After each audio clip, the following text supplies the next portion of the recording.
This one is for the fellas, but anybody could be a strong turkey. Let's get started. It's Romeo Wednesday. Hello, everyone, and welcome to Crafting with Delonda. It's me again, Delonda, and thank you so much for joining me today. I am so excited about this project. I can't even contain myself. I am going to show you how to do this. This is not DTF. This shirt is 100% cotton. I am going to take you through this full process step by step.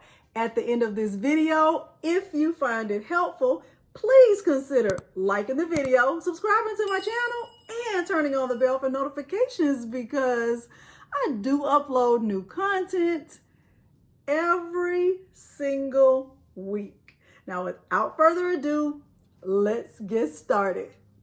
The materials I'm using for this project include my Siser Romeo, Sublimation paper in 11 by 17.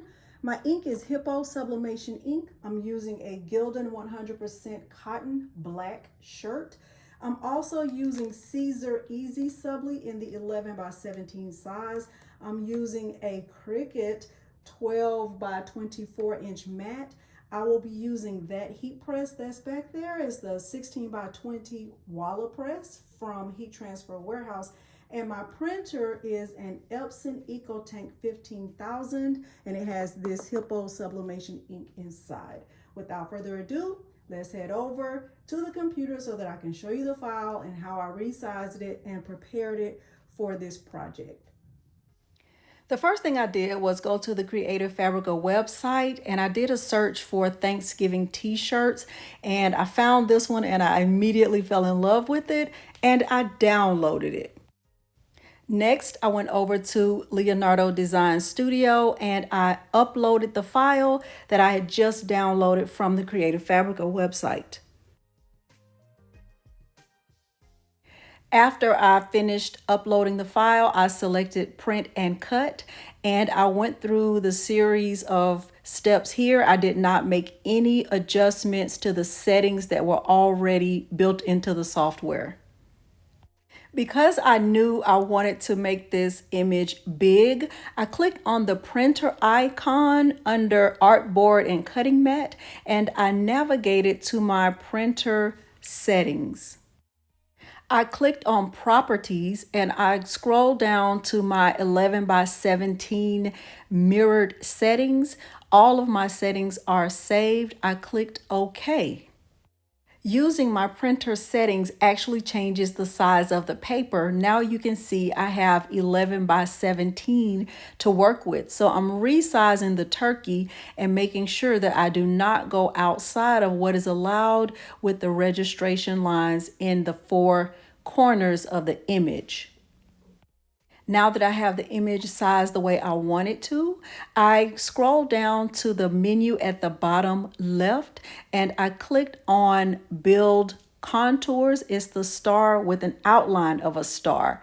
Once my options come up, I am going to select Editable Contour and I'm going to select Include Holes. I did not do any offset at all. The offset is at 0.0. I'm going to move the image of the turkey over and you'll see there's a black layer behind it. And right now, if I click on that image, it is considered as a fill and I don't want that. I want it to just be a stroke because this layer is going to represent the Easysubli. Because this layer is not going to be printed, I needed to uncheck the print and cut option. And I am going to get ready to send this to my Siser Romeo to be cut. So if I click Send Design, I can click it again and it will be sent over to cut. And I will do that on the camera, okay? Before going back to the camera, let's get our image printed so everything can be cut at the same time. So I have my turkey back on the canvas. I'm going to select print and cut and turn on the page marks and I can select send design right here.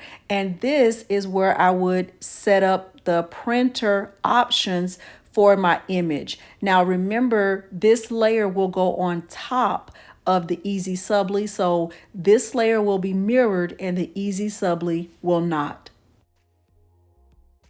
I'm printing the image from the Epson EcoTank 15,000. This printer has sublimation ink inside. Next, I will get it cut out with my Siser Romeo. It did a fantastic job of cutting the image, and I am carefully removing it from the mat.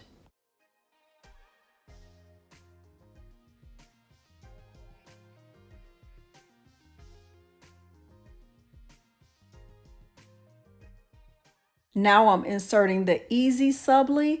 It is with the rough side facing up, and the side that is like has a plastic feel, that is what is on the mat.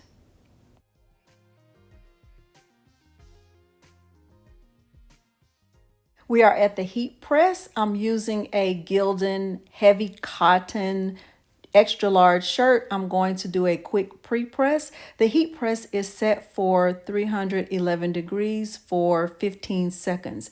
This is the layer of Easysubli, and what I'm doing is carefully removing the part of the Easysubli that is not a part of the design, and I'm going to use my weeding tool to get that small piece, and then I'm going to carefully remove the turkey from the backing.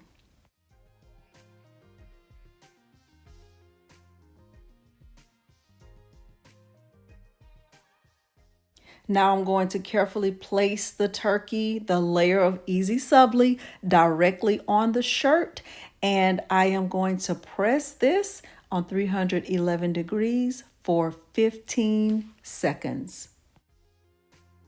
Okay, so that is finished.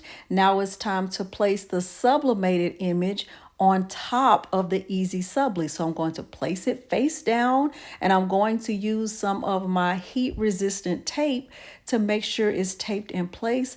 I was so happy about the way this image lined up with the Easysubli. It was absolutely perfect. I didn't have to have a big thick offset. I just love it.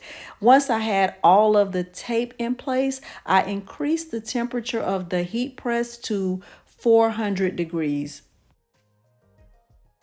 Now I'm going to press the image on top of the Easysubli. I'm using butcher paper to protect my heat press. I'm going to press this on 400 degrees for 45 seconds. This is always the most exciting part for me. Let me remove the butcher paper. I can see the image through the sublimation paper, and that is always a good sign. So now let's do a peel and reveal. I'm just going to peel it back. I thought I needed my weeding tool, but I actually don't. And it's a good thing that you can't hear me because I was so excited when I peeled it back. Let me bring the camera in closer so you can see. Look at that. Look at how fantastic that is. You already know I'm going to say I love it. I love it.